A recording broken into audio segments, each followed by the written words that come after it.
Hi friends, welcome back to dad's little princess Pravasti YouTube channel. ఈరోజు అయితే మనం egg curry చేయబోతున్నాము. ముందుగా మనమైతే 10 ఎగ్స్, మీకు నచ్చినంత ఎగ్స్ని బాయిల్ చేసుకోవాలి. బాయిల్ చేసుకున్నాక 3 ఆనియన్స్ని మనం మంచిగా ఫ్రై చేసుకోవాలి. అవి గోల్డెన్ బ్రౌన్ కలర్ రావాలి. మనం ఆనియన్స్ గోల్డెన్ బ్రౌన్ కలర్ వచ్చాక మనం టూ టమాటోస్ తీసుకొని మంచిగా కట్ చేసుకోవాలి. కట్ చేసుకున్నాక గ్రైండర్లో మనం ఆనియన్ ఇంకా టమాటోస్ వేసి అలానే కొంచెం కొరియాండర్ వేయాలి. కొరియాండర్ వేసాక మనం గరం మసాలాల్లో సాజీరా, దాల్చిన చెక్క, లవంగ, ఇలాయచీ, మిరియాలు అన్నీ వేసి మంచిగా గ్రైండ్ చేసుకోవాలి. ఆ ఉడికి నెక్స్ట్ని మనం మంచిగా ఘాట్లు పెట్టుకోవాలి.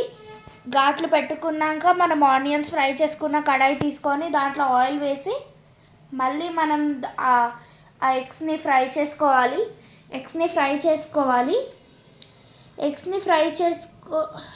చేసుకునేటప్పుడు అవి మంచిగా ఒక సైడ్ కాలాక మనం దాంట్లోకి సాల్ట్ వేసుకోవాలి. మంచిగా సాల్ట్ మనకు సరిపోయేంత వేసుకోవాలి, అంటే లైట్గా వేసుకోవాలి. కారం కొంచెం, అలానే కొంచెం ధనియా పౌడర్ వేసుకొని మనం మంచిగా పసుపు కూడా వేసుకోవాలి.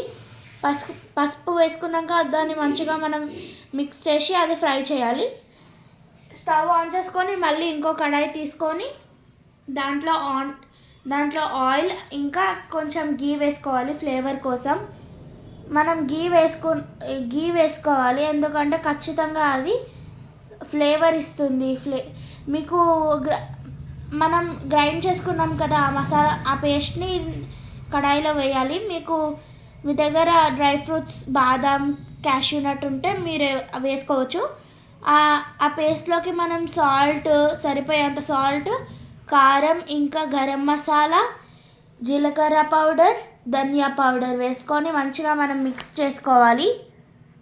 మిక్స్ చేసుకున్నాక మంచిగా కలపాలి. దాని తర్వాత మనం కొన్ని వాటర్ పోసుకోవాలి గ్రేవీ కోసం. మీకు గ్రేవీ అవసరం లేదంటే ఉత్తిగా వాటర్ పోసుకోకుండా ఉంచుకోవాలి.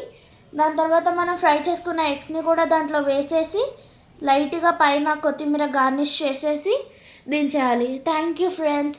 Please subscribe my channel, like and share. Thank you.